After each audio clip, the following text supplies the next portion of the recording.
Bonjour tout le monde, que le Seigneur vous bénisse. Je vous invite à se lever, on va lire dans les Écritures chapitre 105, excusez-moi. Dans les Écritures, chapitre 105. Louez l'Éternel, faites l'appel à son nom, faites connaître les hauts faits parmi les peuples, et chantez en son honneur, jouez de vos instruments en son honneur, célébrez toutes ses merveilles, placez votre fierté dans son saint nom, et que le cœur de ceux qui cherchent l'Éternel se réjouisse. Ayez recours à l'Éternel et sa force, recherchez constamment sa présence, souvenez-vous des merveilles qu'il a accomplies, de ses miracles et de ses jugements. Donc on peut rechercher constamment l'Éternel et on est là pour chanter, on est là pour louer l'Éternel.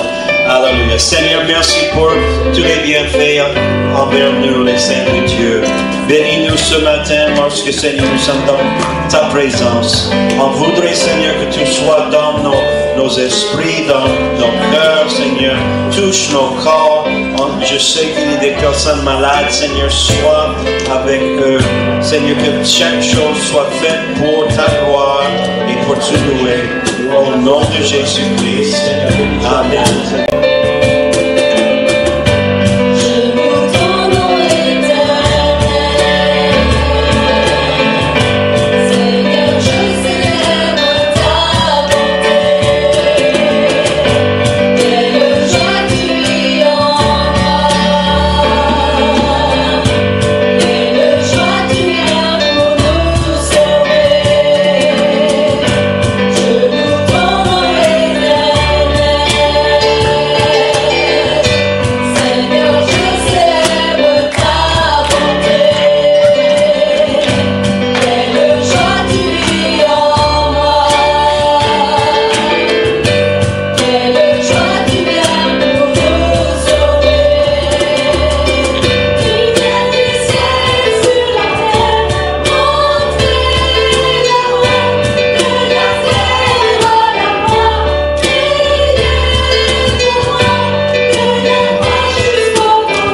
J'élèverai ma voix pour te louer.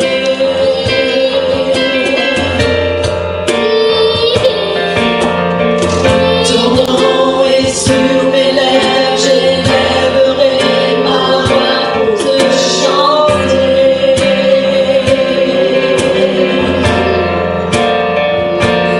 À toi seul.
Gloire au nom du Seigneur. Amen. Gloire au Seigneur. Vous pouvez prendre place. Alléluia, alléluia. Le Seigneur est tellement bon pour nous, Église. Est-ce que vous croyez ça? Amen. Est-ce que quelqu'un croit? Le Seigneur est tellement bon pour nous. Amen. Amen. Cette semaine, pendant mes moments de méditation, quand je médite, j'aime bien avoir de la musique. Je suis un mélomane et je choisissais des chants qui donnent la louange au Seigneur, qui donnent la gloire au Seigneur et qui me rappellent la grâce du Seigneur. Et ça me transporte dans la présence du Seigneur. Et puis, il y a cette pensée qui est revenue en moi, cette méditation, que nous sommes tellement privilégiés, nous, humains. Amen. Le Seigneur nous a créés au même titre que les anges. Et la différence, c'est que les anges n'ont pas une deuxième chance. Ils ont été créés pour servir Dieu. Tous ceux qui ont suivi le diable et les anges qui ont suivi n'ont pas de chance, ils n'ont pas la grâce du Seigneur. Il y a une place qui est préparée pour eux et c'est l'enfer. Nous, humains, la différence avec les anges, c'est que le Seigneur est mort à la croix pour nous. Et chaque jour, il nous donne une nouvelle chance. Et c'est tellement extraordinaire. Comment ne pas louer le Seigneur? Comment ne pas adorer le Seigneur? Comment ne pas exprimer notre amour pour le Seigneur? Pour cette chance et cette grâce. Chaque jour, le Seigneur nous donne une nouvelle chance. Et c'est tellement merveilleux. Tellement merveilleux. Est-ce qu'on peut acclamer le Seigneur encore une fois ce matin? Tu es digne, Seigneur. Tu es digne, Seigneur. Louange à toi, Seigneur. Louange à toi, Seigneur. Merci pour ta grâce. Merci pour ton amour. Merci pour la croix, Seigneur. Merci pour le salut que tu nous donnes. Merci pour ton esprit. Merci pour la place que tu nous prépares. Près de toi, Seigneur Jésus, quand tu viens nous chercher. Béni soit ton nom, Sauveur. Béni soit ton nom, Seigneur. Louange à toi, Sauveur. Alléluia. Alléluia. Gloire au Seigneur.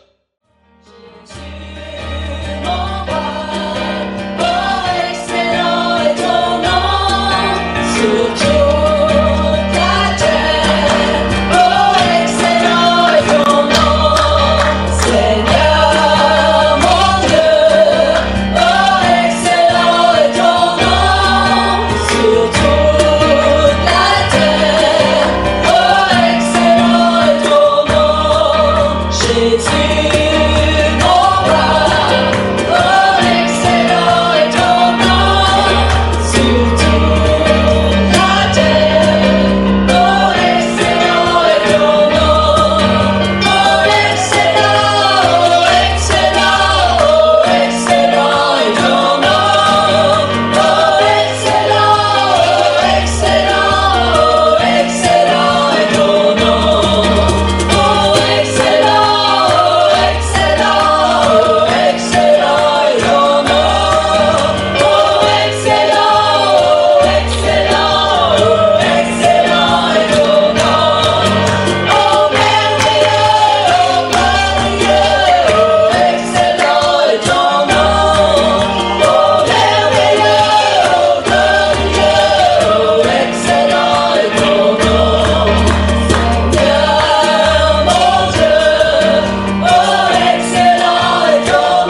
Est-ce que pour les francophones, je ne savais pas où est-ce que j'étais au Canada comme anglophone, mais quand nous avons déménagé au Québec, pour la première fois, j'ai vu les bandes dessinées. Est-ce que vous connaissez c'est qui ça? C'est qui? Astérix, c'est ça. Quand j'étais dans les années, pour moi, les années vingtaine, quand j'ai commencé de lire les bandes dessinées, Lucky Luke, Tintin, et aussi, ça c'est mon favori, Astérix et Obélix. Vous pouvez vous asseoir, je vais parler un peu. Mais ça c'est comment j'ai commencé en français pour les livres, c'est difficile, mais d'avoir les bandes dessinées, j'ai commencé comme ça. J'ai des bonnes nouvelles pour vous la semaine prochaine, Pasteur Noroy, c'est lui qui va prêcher dans une semaine. Et 2 semaines après cela, c'est Christelle, mon épouse, qui va... 2 semaines après lui. Oui, après lui, elle va prêcher. Vous êtes vraiment patient envers moi, merci. Je sais que c'est difficile un peu pour vous d'avoir l'endurance, mais pourquoi j'ai apporté une tasse comme ça? Parce que en arrière, c'est marqué « Et maintenant, les amis, en avant ». Et j'aimerais vous dire « Maintenant, les amis, en avant ». C'est pour l'année 2025, on peut aller en avant. Et je suis vraiment content de... Est-ce que c'est ressentir ou sentir l'Esprit de Dieu? Ressentir l'Esprit de Dieu ici, dans cette pièce. Amen. Que le Seigneur vous bénisse. Et j'aimerais, les autres semaines, j'essaie de peut-être prêcher plus comme un style évangélisme, mais aujourd'hui, ça va être plus comme une étude biblique. Donc, peut-être c'est un différent style, mais on va regarder dans les Écritures, c'est quoi les Écritures pour nous. Donc, on va parler à propos de Joe, le Cypriote. Et c'est qui Joe dans la parole de Dieu? Joe, le Cypriote. Chypriote, ok. Le Chypriote. Joe, le Chypriote. Actes chapitre 4, verset 32. Je sais que vous êtes debout devant beaucoup de temps pour chanter, donc vous pouvez rester assis pour les Écritures. Actes chapitre 4, verset 32. Acte 4, 32, moi c'est selon la traduction seconde 21. La multitude de ceux qui avaient cru n'était qu'un cœur et qu'une âme. Je pense que j'ai utilisé ce verset il y a quelques semaines. Nul ne disait que ses biens lui appartenaient en propre, mais tout était commun entre eux. Et les apôtres rendaient avec beaucoup de force témoignage de la résurrection du Seigneur Jésus. Et une grande grâce reposait sur eux tous. Seigneur, on voudrait avoir cette grâce dans nos vies. Une grande grâce. Ils ont été ensemble, alléluia, un cœur, une âme, et les apôtres rendraient avec beaucoup de force témoignage de la résurrection du Seigneur Jésus-Christ. Ça, c'est notre but. On va avoir la grâce du Seigneur ici pour que nous puissions témoigner là-bas, dehors. Amen. Et une grande grâce reposait sur eux tous, car il n'y avait parmi eux aucun indigent. Tous ceux qui possédaient des champs ou des maisons les vendaient, apportaient le prix de ce qu'ils avaient vendu et le déposaient aux pieds des apôtres, et l'on faisait des distributions à chacun selon qu'il en avait besoin. Et donc, c'est qui Joe? Le Chypriote, verset 36. Joseph, en hébreu c'est Joseph, G-O-S-E-S. Joseph, surnommé par les apôtres Barnabas, ce qui signifie fils d'exhortation, Lévite, originaire de Chypre, vendit un champ qu'il possédait, apportait l'argent et le déposa aux pieds des apôtres. Merci Seigneur pour ta parole. Bénis-nous Seigneur ce matin et Seigneur pour que nous puissions être plus proches à toi. Au nom de Jésus. Amen et Amen. Vous pouvez vous asseoir. Donc, Joe ou José, Josès, je ne parle pas du tout hébreu, donc je présume c'est José, son nom. Mais on le connaît comme Barnabas, mais Barnabas, ce n'était pas son propre nom. Verset 32 encore, la foule de ceux qui avaient cru n'était qu'un cœur et qu'un âme. Toutes les personnes, on savait dans la chambre haute, il y avait 120 personnes qui ont reçu le baptême du Saint-Esprit, mais en même journée, la même journée, 30 000 personnes en plus étaient chrétiens, sont devenus chrétiens parce que le Saint-Esprit aussi a tombé sur eux et ils ont été convertis. Et on sait selon les Écritures, on a vu d'autres personnes en addition et après un bout de temps, pas addition mais multiplication dans la parole de Dieu. Donc la foule maintenant, mais quand même avec la foule, un cœur, un âme. Et personne ne disait que ces biens lui appartenaient en propre, mais ils mettaient tout en commun. Donc, unis de cœur, unis d'esprit. Les différences d'opinion sont inévitables entre les personnalités humaines, c'est sûr. On a d'autres tempéraments. Pour les ministres, maintenant, nous sommes en train d'étudier chaque 2 mois Anderlecht pour les ministres et les étudiants bibliques. Les tempéraments comme Saint-Gant et phlegmatique et tout ça, mélancolie, toutes les différences de tempérament, la façon que nous agissons dans notre société et parmi les personnes autour de nous. Mais c'est sûr qu'on peut avoir des opinions et des différences. Mais pourtant, l'unité spirituelle est l'essentiel. C'est essentiel. Pour nous, les vingtaines, c'est essentiel. La loyauté, l'engagement et l'amour pour Dieu et l'amour pour sa parole. Ça, c'est pourquoi. Et je suis content que vous êtes là pour entendre la parole de Dieu, parce qu'il faut avoir un amour pour la maison de Dieu. Et pour nous maintenant, temporairement, c'est ici. En réalité, c'est pas un bâtiment, c'est nous. Ça, c'est nous. C'est les membres. Ça, c'est l'Église. Et si c'est dans un parc, si c'est dans un restaurant, si c'est dans une pièce ou dans un bureau, ça, c'est l'Église du Seigneur Jésus-Christ. Alléluia. Donc, un amour pour sa parole et son épouse. C'est quoi son épouse? Bien sûr, l'Église. À l'époque, sans unité spirituelle, à ce temps, l'Église ne pouvait pas survivre. Ce serait impossible. Même chose au 21e siècle.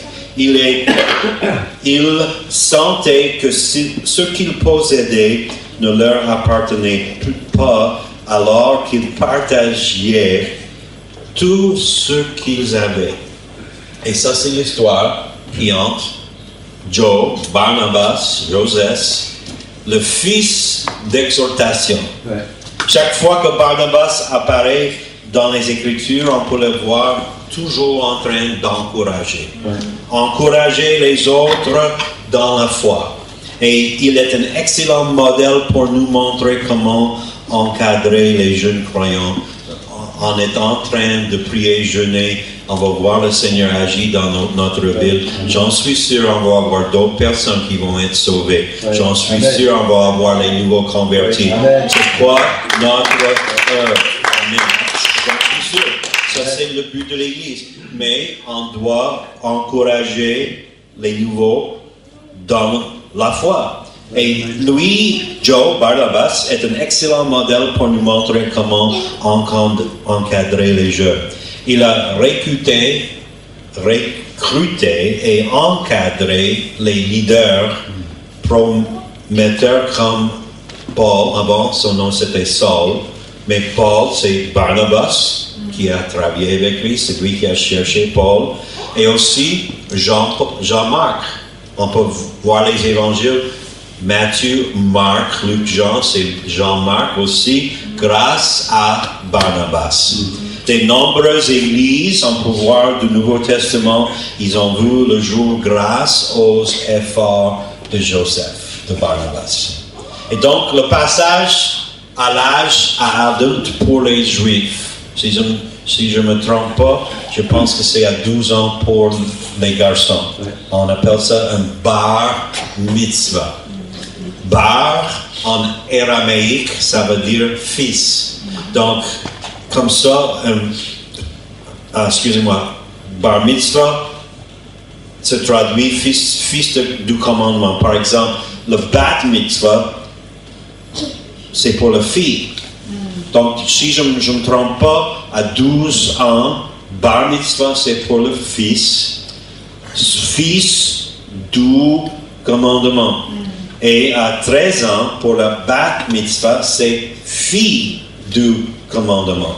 Donc, en araméique, lorsqu'on dit bar, ça veut dire toujours fils. Donc, c'est bar Nabas. Fils bar de l'encouragement Nabas. Barnabas signifie en araméen. Araméen, c'était la langue que tout le monde, ils ont parlé dans l'Orient. Le Moyen-Orient. C'est la langue que Jésus a parlé, c'est tous les disciples, c'était araméique. Donc, Barnabas, son vrai nom, Joseph, José en hébreu, était dirigeant, respecté dans l'Église.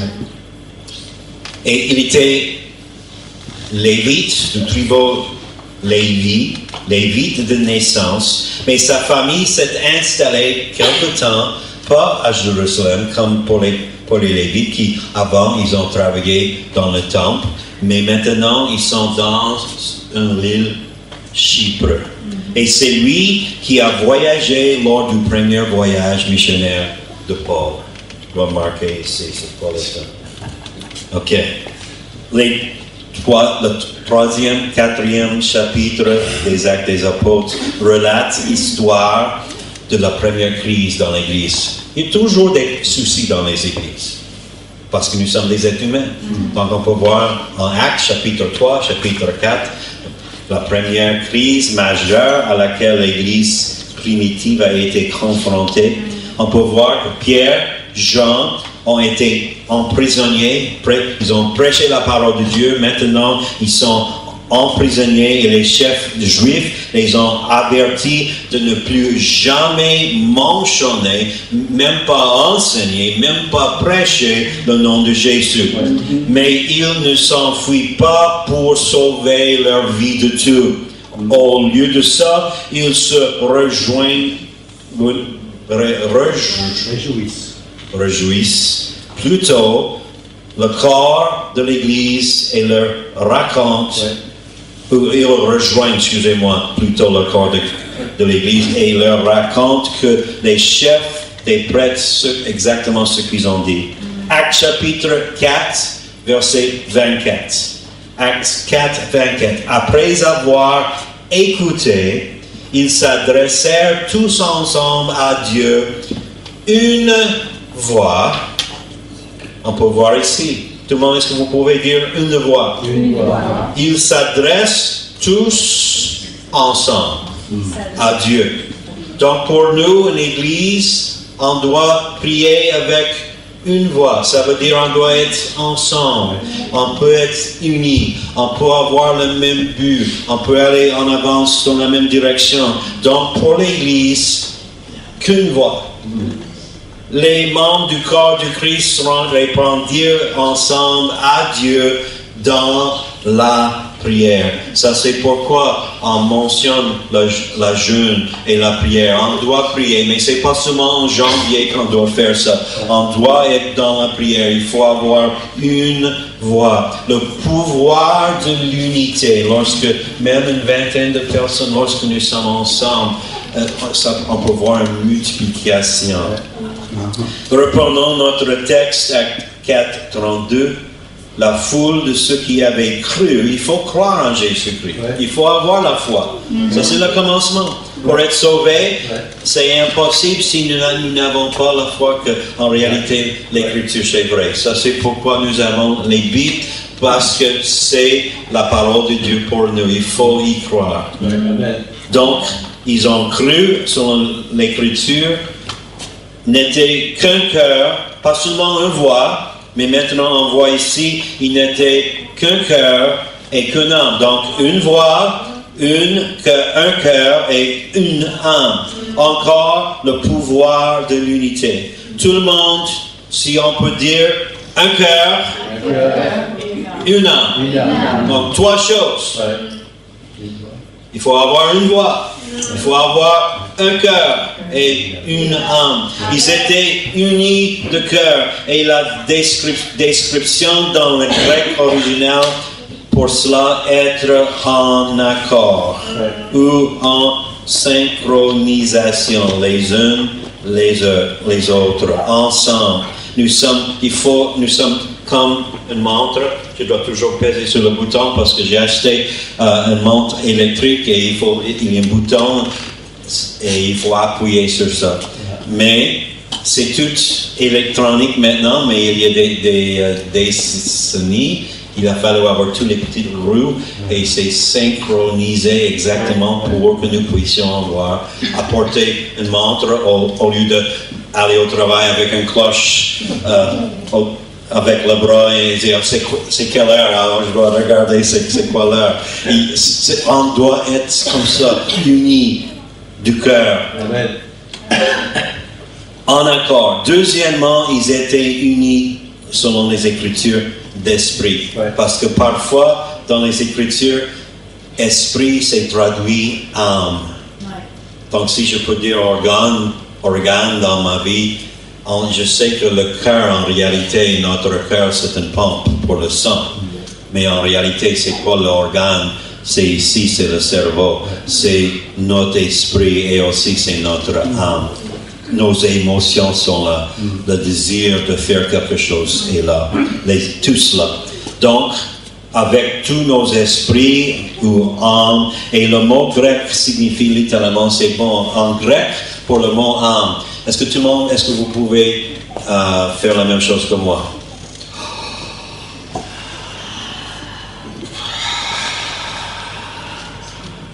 Ça fait une deuxième fois. C'est exactement la traduction en grec pour l'âme. Exactement cela. Souffle. L'âme, c'est Dieu qui a soufflé en Adam. Il est devenu un être humain. Donc, respirer spirituellement ensemble, c'est la signification d'âme. Donc, on peut être proche à Dieu personnellement, mais pour un groupe, on doit être ensemble, en âme. Ça veut dire avoir la respiration ou respirer spirituellement ensemble. On a fait ça au même temps. Actes chapitre 4, 37. C'est qui il? C'est Barnabas. Il vendit un champ qu'il possédait, apporta l'argent et le déposa aux pieds des apôtres. Donc ça c'est le dernier verset en chapitre 4. Mais n'oubliez pas qu'après, le prochain verset, c'est Actes chapitre 5. Il a vendu le terrain, il a donné l'argent aux apôtres pour le besoin de l'Église. Prochain verset, 5, verset 1. Cependant, un homme appelé Ananias, avec Saphira, sa femme, vendit une propriété et garda une partie du prix en accord avec sa femme. Il apporta le reste et le déposa aux pieds des apôtres. Donc n'oubliez pas que les chapitres, les versets de la Bible n'ont été placés que par les traducteurs et les copieurs des Écritures au Moyen Âge. Au commencement, on n'avait pas de chapitre, on n'avait pas de versets. Donc, c'était tous un livre, un rouleau, sans arrêt. Tout le livre. À l'origine, il s'agissait d'un seul et même ouvrage. Et il ne fait aucun doute que Luc, qui est en train d'écrire, Luc, le médecin, il a écrit, il voulait souligner le contraste Un verset, Barnabas, prochain verset, Ananias et Saphira, le contraste entre les deux choses, les deux personnes, les deux événements survenus dans l'Église primitive.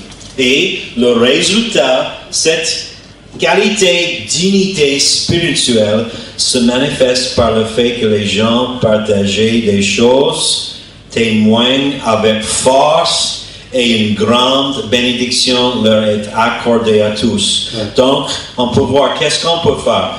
On peut partager les choses, numéro 1, et on peut témoigner avec la force de l'Esprit Saint.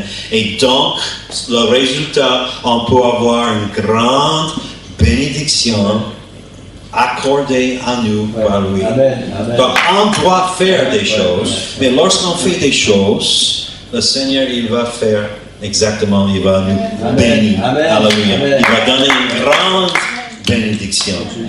La puissance du Saint-Esprit, bien sûr. Ça, c'est pourquoi je prêche plusieurs fois, parce que je sais, on a encore des personnes qui n'ont pas encore reçu le Saint-Esprit, mais on peut avoir le Saint-Esprit, tout le monde. Amen.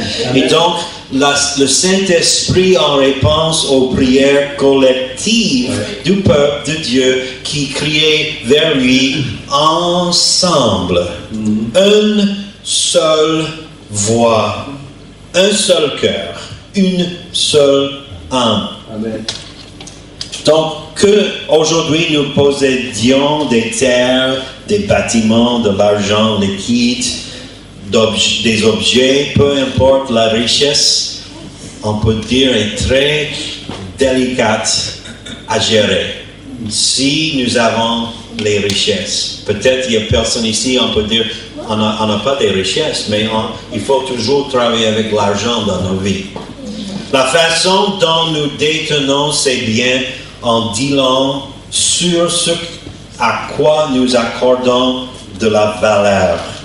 Si nous y accrochons trop, il en résultera sans doute de la possessivité ou de l'avarice, de la manipulation des autres et même de l'élitisme dans nos vies. Donc, Barnabas a converti son terrain sur l'île à Chypre, son terrain en un don en espèces pour les croyants dans le besoin de l'Église. Il a laissé tomber l'argent, il a déposé aux pieds de l'apôtre pour que le don puisse être administré correctement. Pas seulement quelqu'un prend l'argent, mais correctement. Et donc, en revanche, Ananias et Saphira ont pratiqué une transaction similaire, également pour un besoin, mais ils ont menti à ce sujet.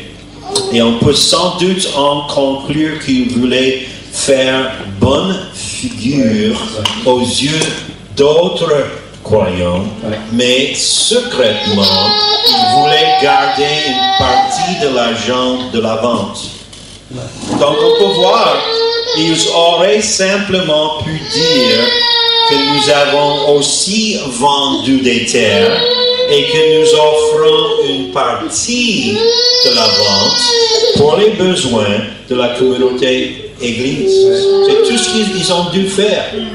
Donc, mais n'oublie pas que dans l'Empire romain, à ce temps, il faut comprendre, il n'existait aucun programme social dans le cadre duquel les gens payaient leurs impôts et une partie de l'argent servait à financer le programme social. Ça n'existe pas. Tout le monde, il a fallu travailler ou non? Tant pis.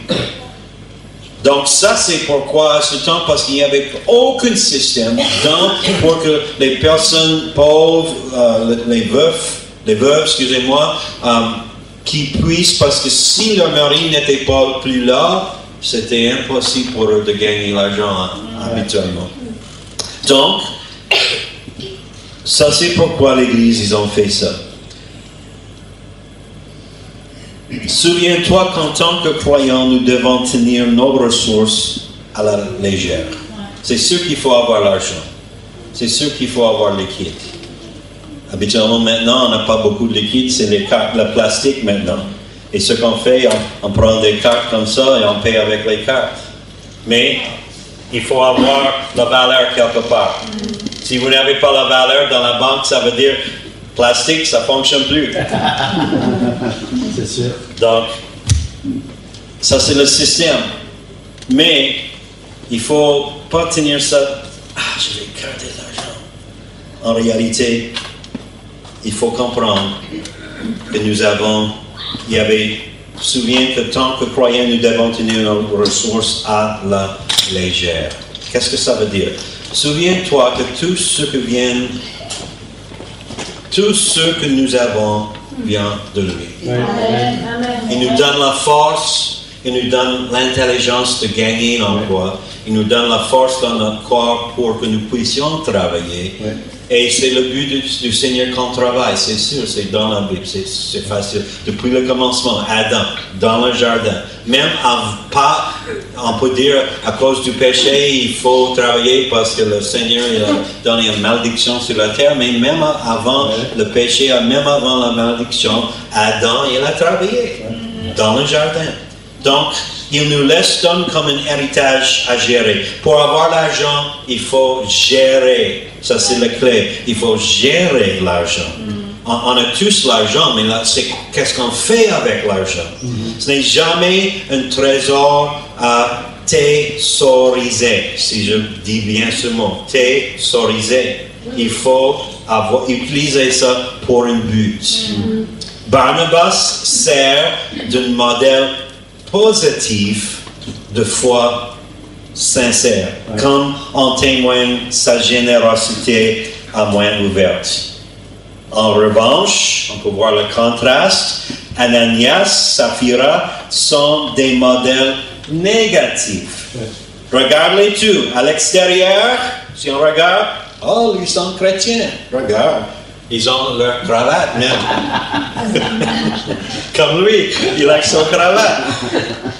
On peut regarder à l'extérieur.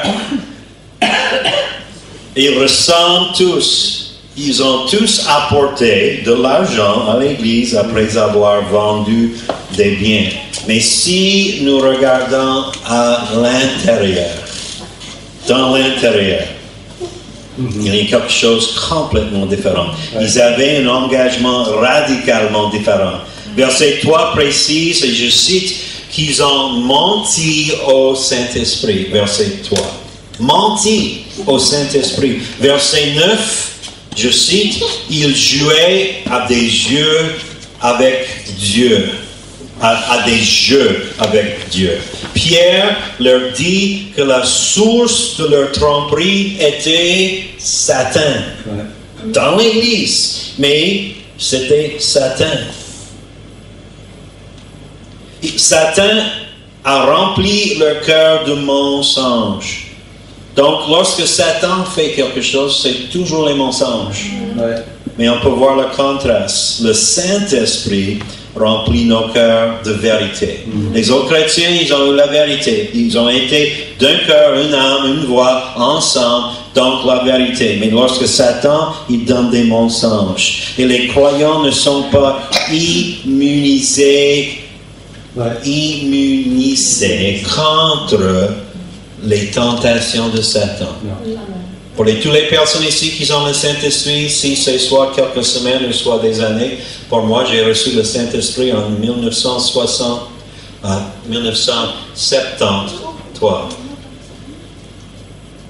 Mais j'ai encore des tentations dans ma vie. Je présume que je vais avoir des tentations jusqu'au jour que je prends mon dernier souffle. Mais il faut comprendre, il faut être fidèle au Seigneur. Le jugement était si sévère. Pourquoi? Dieu en a fait un exemple. La peur s'est emparée de l'Église, et non pas la peur de la foi, mais un respect accru pour la sainteté de Dieu, pour sa pureté morale.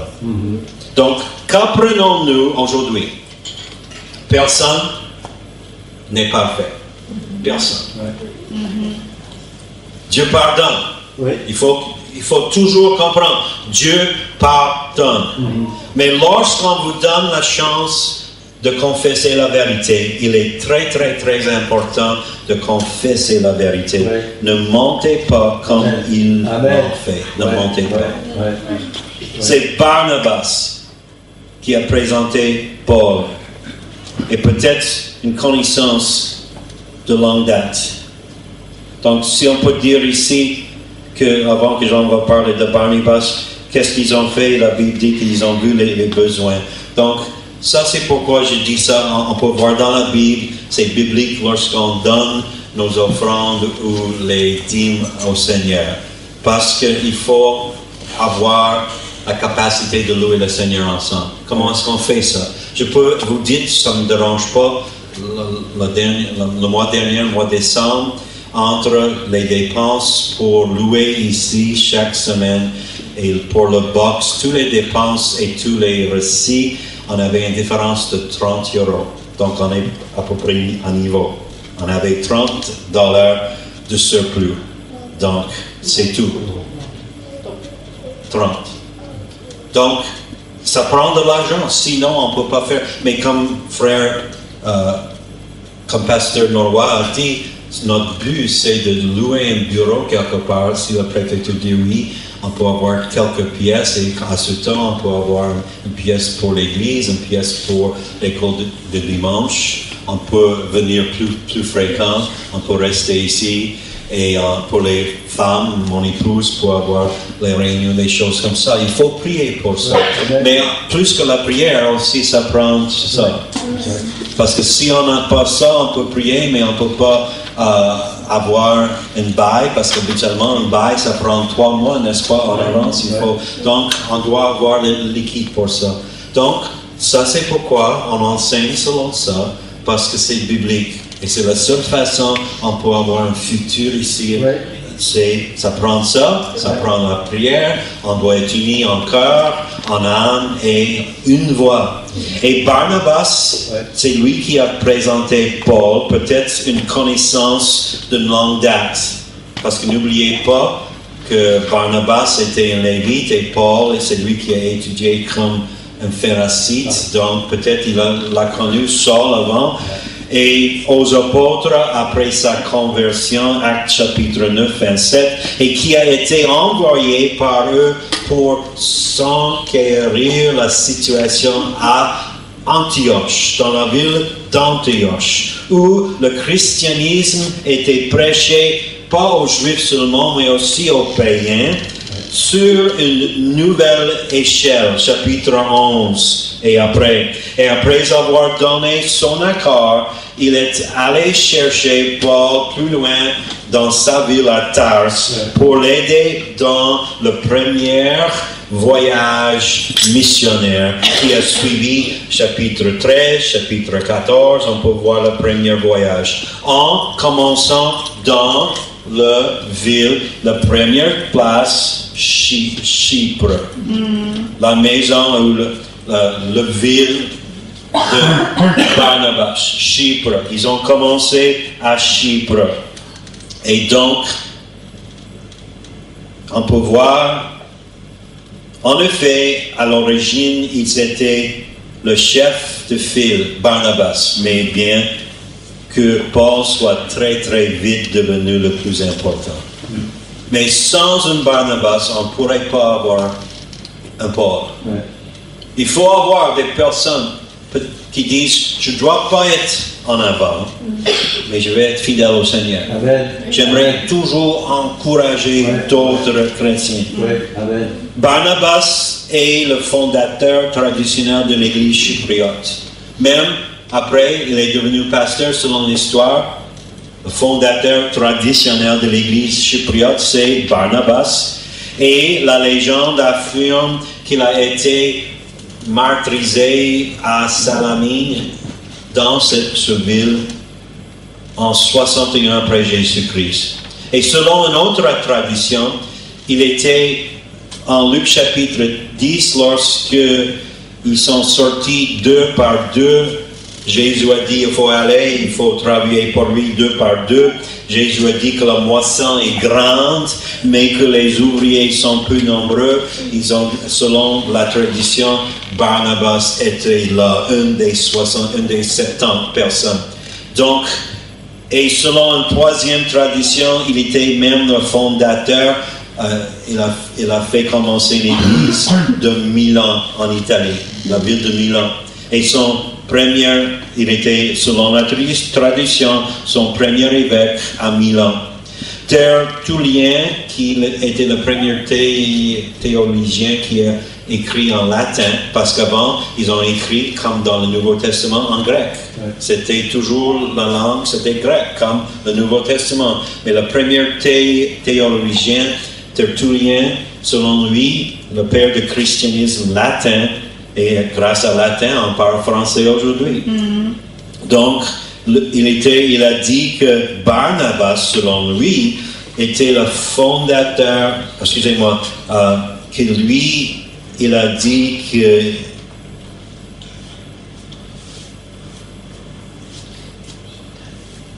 je dois le trouver. Tertullien lui attribue la paternité de l'épître dans la Bible des Hébreux. C'est Barnabas, selon lui, qui a dit c'est qui l'auteur du livre des Hébreux, c'est Barnabas lui-même. On n'est pas sûr, c'est toujours une question, c'est qui a écrit Hébreu, mais selon lui, c'était Barnabas. Acte chapitre 11, verset 22. Acte 11, 22. J'espère que c'est pas trop... c'est une étude biblique aujourd'hui. Je regarde l'heure, c'est sûr. Le bruit en parvint aux oreilles des membres de l'église de Jérusalem et ils envoyèrent Barnabas jusqu'à Antioche. Lorsqu'il fut arrivé et qu'il eut vu la grâce de Dieu, il s'en réjouit et il les exhorta tous. Donc encore exhorter, encourager, les exhorta tous à rester d'un cœur ferme, attaché au Seigneur. Amen. Car c'était, verset 24, car c'était un homme de bien, plein de l'Esprit Saint et de la foi. Et une foule assez nombreuse se joignait au Seigneur. Donc, on doit aussi être des hommes et des femmes bien et pleins du Saint-Esprit. Pas seulement avoir, j'ai reçu ça. Moi, j'ai reçu le Saint-Esprit en 73. En 73, mais quand même, je dois avoir le Saint-Esprit maintenant dans l'année 2025. Je dois être rempli du Saint-Esprit. Barnabas, verset 25, se rendit ensuite à Tarse pour chercher Saul, et l'ayant trouvé, il l'amena à Antioche, et pendant toute une année, ils se réunirent aux assemblées de l'Église, et ils enseignèrent, c'est ce que je fais, enseignèrent beaucoup de personnes. Et ce fut à Antioche que la première fois, les disciples furent appelés chrétiens, pour la première fois. Pourquoi? Ils ont exhorté selon les Écritures. Il les exhorta tous. Il a encouragé tous. Et lorsque les saints ont été dispersés au cours de la persécution de l'Église, c'est vraiment bizarre que à cause de Paul, on avait, pas seulement lui, mais il était vraiment un chef.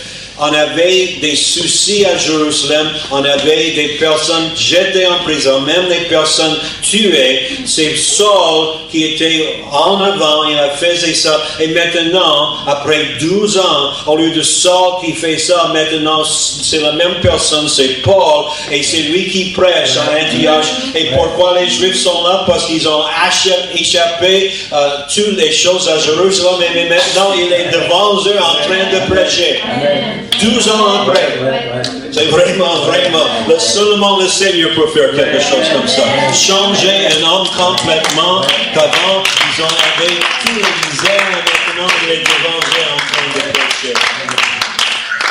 Alléluia. Exhortant.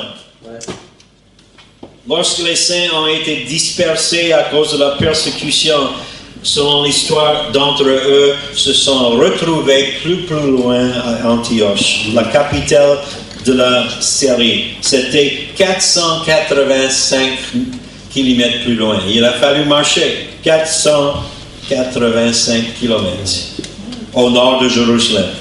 Donc, ne confond pas cette ville avec Antioche en Pisidie. Ça, c'est en Turquie, en Turc aujourd'hui. Ouais. Ça, c'est Actes chapitre 13. Et c'est une autre ville. En réalité, il y avait au moins 16 Antioches dans le monde antique. Mais celle-ci était la plus grande. Et aussi une grande église. Les Juifs, mais aussi les païens. Donc, une population d'un demi-million d'habitants à ce temps. Antioche, donc, était la 3e ville d'Empire romain. Après Rome, en Italie, après Alexandrie, en Égypte, maintenant 3e Antioche en Syrie. Ces magnifiques bâtiments ont contribué à lui donner le nom d'Antioche, la Dorée, reine de l'Orient. Et la rue principale, selon l'histoire, faisait plus que 6,5 km de long et toute la rue était pavée de marbre et bordée de part et d'autre de colonnades en marbre. Et à l'époque, à ce temps, c'était la seule ville du monde antique dont les rues étaient éclairées la nuit. Le seul dans tout le monde. Antioche était une ville malfaisante, peut-être la 2e après Corinthe. Et lorsque les croyants persécutés sont arrivés à Antioche, ils ne se sont pas de tout sentis intimidés par la magnificence des bâtiments et ou la fierté des citoyens. Mais la parole de Dieu était sur leurs lèvres et la main de Dieu était sur leur témoignage. Et un grand nombre de pécheurs se sont repentis et ils ont cru. Donc, il ne faut pas être intimidé. On peut avoir n'importe où, on peut avoir avec nos lèvres les louanges, on peut témoigner et aussi on peut voir la main de Dieu sur notre témoignage et le Seigneur va faire son travail. C'était une œuvre palpitante de la merveilleuse grâce de Dieu. Amen. Amen. Et les responsables de l'église de Jérusalem avaient la responsabilité de faire paître le troupeau dispersé. Parce qu'il y avait beaucoup de Juifs partout qui comprenaient désormais des congrégations païennes aussi éloignées que la Syrie. Presque 500 km plus loin, il a fallu marcher pour être là. Apparemment, les apôtres exerçaient leur ministère loin de Jérusalem à l'époque. Et les anciens ont donc chargé Barnabas d'aller à Antioche pour savoir ce qui passait parmi les païens. Acte 11, verset 24, nous donne un profil spirituel de Barnabas, de Joseph. Et il semble être le genre de chrétien que nous ferions tous bien d'imiter. Verset 24, car c'était un homme de bien, plein de l'Esprit Saint et de foi. Bien, plein de l'Esprit Saint et de foi. Et une foule assez nombreuse se joignit au Seigneur. C'était un homme juste qui obéissait à la parole de Dieu dans sa vie quotidienne. De sorte que son caractère était, selon les Écritures, irréprochable. Il était rempli de l'Esprit. Ce qui explique l'efficacité de son ministère. Et le fait qu'il était un homme de foi est évident dans la façon dont il a encouragé l'Église tout le temps. N'oubliez pas que le Seigneur est là. Le Seigneur va agir dans votre vie. Le Seigneur vous aime. Il faut avoir confiance en lui. Toujours est en train d'encourager. Alléluia. Il était efficace. Comment Barnabas a-t-il encouragé ces nouveaux croyants païens? Tout d'abord, il s'est réjoui de ce qu'il voyait. Adorer pour lui, avec des païens, était une nouvelle expérience. Il était juif. Une nouvelle expérience pour lui, mais il l'a abordée de façon positive et ne pas chercher à la critiquer. Ouais. C'est si facile, oh, c'est différent pour moi, j'ai pas fait ça comme cela, j'ai pas d'habitude, mais il n'a pas dit ça, il a dit, ok, le Seigneur est là, on peut ressentir le Saint-Esprit, alléluia.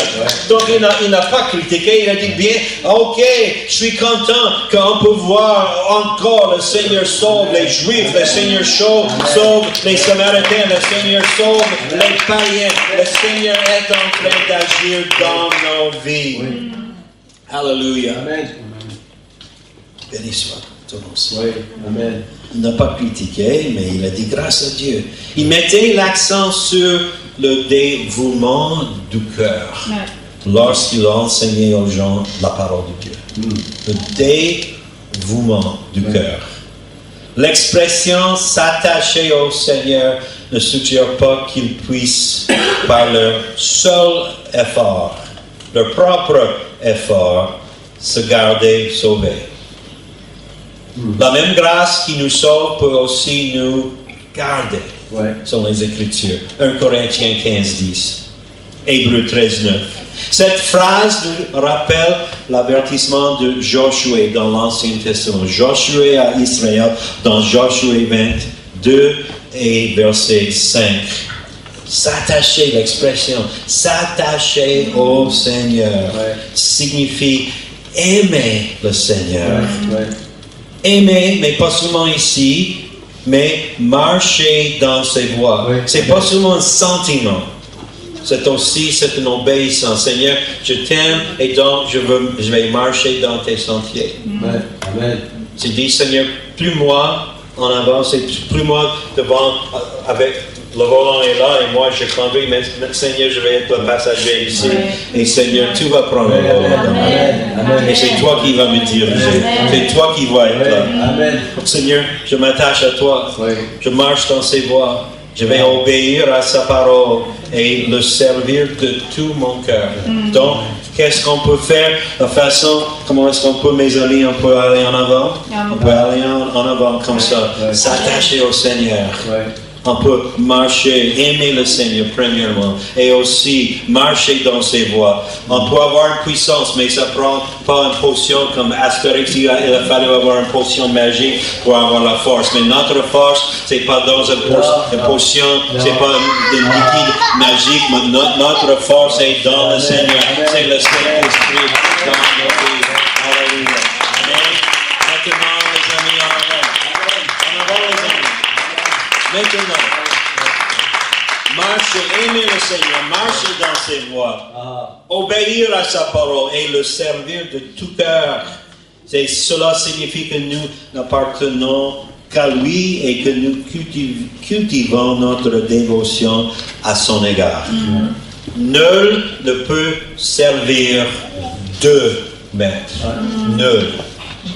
Le témoignage de l'Église a eu un grand impact sur la ville, de sorte que beaucoup de gens s'ajoutaient au Seigneur. Actes chapitre 11, 24. Lorsque les saints sont ancrés dans la parole. Donc, je suis content que vous êtes là parce qu'il faut être ancré dans la parole. Il faut écouter la parole. Je prends beaucoup de temps pour étudier parce que je sais qu'on doit être ancré dans la parole. Il prend aussi beaucoup de temps. Après son ABC, probablement 5-6 fois plus pour préparer un message. C'est pas facile, mais on doit être ancré dans la parole. Amen. Ils auront un témoignage, donc ancré dans la parole, ils auront un témoignage fort auprès des perdus. Et il y aura un équilibre dans l'Église entre l'édification et l'évangélisation, selon ici, verset 24. Ancré aussi un équilibre entre édification et évangélisation. moi aussi, je dois changer le style comme lorsque je prêche, lorsque j'enseigne. Mais aussi, on doit avoir le témoignage dans nos vies. Il y a toujours un équilibre entre adoration et le témoignage, enseignement et le témoignage. Ouais. Et deuxièmement, la croissance de l'Église signifiait que Barnabas avait besoin d'aide. Il est donc allé à Tars et il a enrôlé Saul. Ou Paul. Et Saul était converti depuis une douzaine d'années lorsque Barnabas l'amène à Antioche. Ouais. Et le Nouveau Testament ne nous dit pas ce que Saul a fait chez lui à Tars après avoir quitté Jérusalem. Acte 9, on peut voir, il quitte Jérusalem et une période de temps, il est là chez lui, mais il est probablement qu'il était occupé à évangéliser les Juifs et les païens chez lui. Ouais. C'est peut-être pendant cette période qu'il a fondé les églises de Sicile, qui est si proche de Tars. On peut voir ça à 15, l'église de Cilicie. Et qu'il a connu certaines souffrances énumérées dans 2 Corinthiens 11. Peut-être ça commençait là. Même avant, il n'était même pas missionnaire. Comme il témoignait dans les synagogues, c'était toujours, en commençant, il est allé dans les synagogues, il a prêché, il y avait toujours des soucis, toujours des persécutions. Et peut-être c'est la même façon. Tu peux être sûr qu'il n'a pas eu la vie facile, même au commencement. Exact. Et ce que Barnabas a fait pour Saul doit être mis en pratique dans nos églises aujourd'hui. Les croyants matures doivent enrôler d'autres personnes. Ouais. Et les croyants matures enrôlent d'autres personnes, mais aussi les encouragent dans leur service pour le Seigneur. Amen. Et c'est ici à Antioche que le nom de chrétien a été appliqué pour la première fois aux disciples de Jésus-Christ. Nous sommes chrétiens, mais ce terme, c'est la première fois ici à Antioche. Le suffixe latin, en français, IEN. En anglais, c'est IAN. Chrétien, Christian. Appartenait au parti ici du latin. Et en français, chrétien, IEN, ça veut dire par dérision. C'était pas un bon mot pour eux. Par dérision, certains citoyens païens d'Antioche, ils ont ajouté ce suffixe latin au nom grec Christos. Christ, ça veut dire mais le Messie, Christ est le Messie, donc chrétien, en anglais Christian, ou Christ est un chrétien. Donc ils ont donné ça, ils ont créé le mot chrétien, et ce nom appartenait que 3 fois dans tout l'ensemble du Nouveau Testament. J'ai les versets ici, vous voulez les avoir après le culte. Donc, en commençant, c'était pas un bon nom, c'était un nom de dérision. Oh, des chrétiens, voilà. Mais ils ont un réveil. Que reste-t-il lorsque l'on supprime tout le reste? À la fin de 1 Corinthiens 13, Paul dit qu'il reste 3 choses. La foi, l'espérance, l'amour. Et il utilise ces 3 mots dans un seul verset à 3 autres endroits dans la Bible. Donc pour lui, c'était important. S'il répète ça encore. La foi, l'espérance, l'amour. La foi, l'espérance, l'amour. Amen. Bien qu'ils soient entrelacés, Paul distingue leurs fonctions dans 1 Thessaloniciens chapitre 1 et verset 3.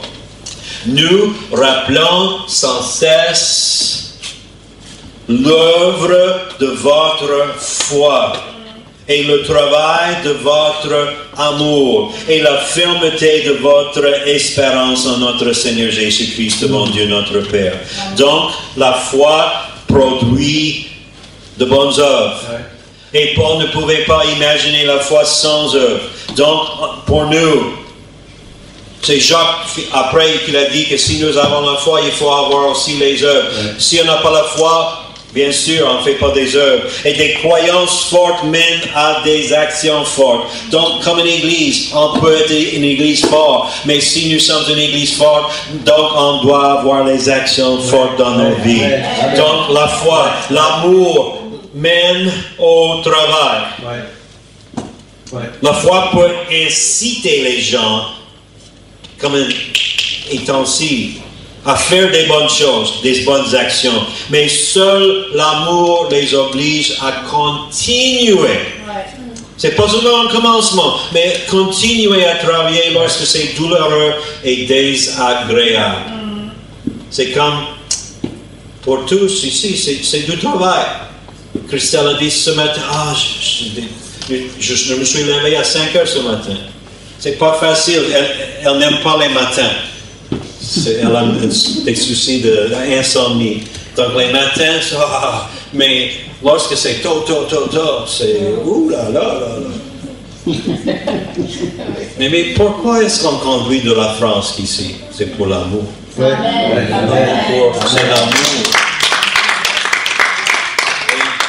C'est pas parce que je veux en pauvre toi, non, c'est pas ça. C'est seulement dans l'église, on peut avoir une émotion. Mais on trouve, n'est-ce pas, les émotions après 2-3 jours, ils s'en vont, les émotions, les sentiments. Mais l'amour dit, lorsque c'est difficile, lorsque c'est pas agréable, quand même, on fait ça. C'est la façon. C'est pas seulement le sentiment, mais c'est aussi, l'amour. Des actions, lorsque c'est douloureux, lorsque c'est désagréable. Mais, ça c'est foi et amour, mais il reste encore l'espoir. L'espoir, selon Paul, inspire l'endurance. La capacité de continuer lorsque l'effort dépasse un seuil, seul. Acceptable de douleur et menace de détruire notre esprit. L'espoir permet d'entrevoir les jours meilleurs. On va avoir les jours meilleurs. Il étouffe les voix de ceux qui disent « abandonne ». Ça c'est à Satan, laisse tomber, abandonne, quitte, fais plus. Et les murmures des encouragements à ceux qui sont abattus. L'espoir dit oui, tu peux, quand d'autres disent non, tu peux pas. Et l'espoir complète une action que la foi commence et l'amour contraint. Et maintenant, on peut voir ici l'espoir complète l'action. Acte 11, 23. Lorsque Barnabas fut arrivé et il a vu la grâce de Dieu, il s'en réjouit et il les exhorta tous. Excusez-moi, à rester d'un cœur fermé, attaché au Seigneur. Une autre traduction, arrivé là, il fut heureux de voir ce que Dieu avait fait pour eux par bonté. Et donc, il a donc encouragé tous les gens à rester solidement attachés au Seigneur. Et pour la conclusion, je vous donne aussi le même message. On doit rester encouragé, bien sûr. Encouragé, on peut être solidement attaché au Seigneur. On peut avancer cette année. Qu'est-ce que vous avez besoin dans votre vie? C'est quoi les désirs? Est-ce que vous pouvez se mettre debout, s'il vous plaît? Maintenant, mes amis, on peut aller en avant. C'est le désir. Allez en avant. Je vous encourage comme Barnabas. On ne fait pas des efforts et on dit qu'est-ce qu'on peut faire? C'est seulement, on peut voir, oui, pour un moment, on doit trouver une autre place, c'est sûr, on va avoir une place permanente, on va avoir des pièces qu'on peut louer le Seigneur toute la semaine pour les cultes, pour les réunions, pour les choses. Mais, mes amis, c'est en avant. Le Seigneur, il va ouvrir les portes. Est-ce que ça va prendre des fonds? Oui, on doit avec l'offrande, les dîmes, on peut le faire, on peut avancer dans le royaume de Dieu. Mais j'aimerais vous dire, Barnabas, un fils d'exhortation, un modèle intemporel de foi et de générosité dans l'église primitive. Son exemple illustre l'impact puissant d'une vie dédiée à Dieu. Dédiée à Dieu. Seigneur, aujourd'hui, j'ai seulement une simple prière. On peut aller à l'hôtel et dire, Seigneur, j'aimerais être dédié à toi. Et maintenant, je veux aller en avant. Et ça, c'est la façon. Seulement pour que nous puissions une vie dédiée à Dieu, où l'unité, la vérité, l'amour occupent une place centrale dans nos vies. Que ce soit à travers ses actes de générosité, son soutien indéfectable, des figures clés comme Paul ou son rôle de mentor auprès des croyants. Barnabas nous rappelle l'importance de servir avec sincérité, servir avec humilité, en mettant ses ressources au service des besoins de la communauté. Et il a montré que les biens matériels ne sont que moyens manifestés l'amour et la foi en action. Amen. Donc, Barnabas, fils d'encouragement. Je vous invite d'être un Barnabas aussi, un fils de l'encouragement. Je vous invite d'être aussi Bat Abbas, une fille d'encouragement aussi pour le Seigneur Jésus-Christ.